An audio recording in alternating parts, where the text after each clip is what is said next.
So, ang labo ng tubig, guys. Ayan. May bula pa rin, oh. Ayan. Ito lang yung pinakamahirap talaga na nilinisan ko, guys. Sa tsuhin to namin na gold.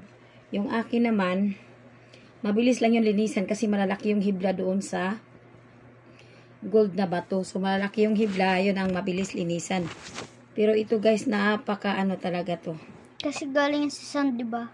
Kasi, guys, galing siya sa buhangin. Kaya, Mahirap siya tanggal. mahirap talaga siya tanggalin kasi may mga alikabok pa, guys. Oh, ayan, oh.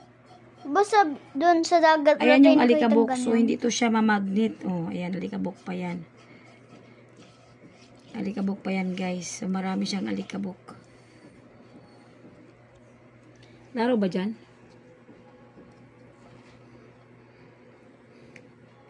So, hintuan ko na to, guys, kasi ilang oras na ako dito naglinis.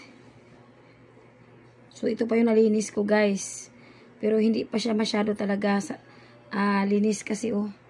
Ang dami pa talaga siyang alikabok. Ayan. Pero pag sabunan naman to, makukuha to siya sa sabon.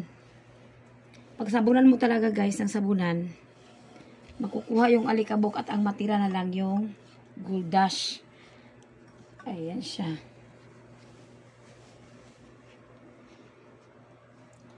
Alikabok na lang to, guys, eh, oh. Malapit na to, ah. Malapit na to. Ayan, so sasama pa yung mga gold dito. Malapit na to. 3, 2, 1. Ayan, so ayan, guys.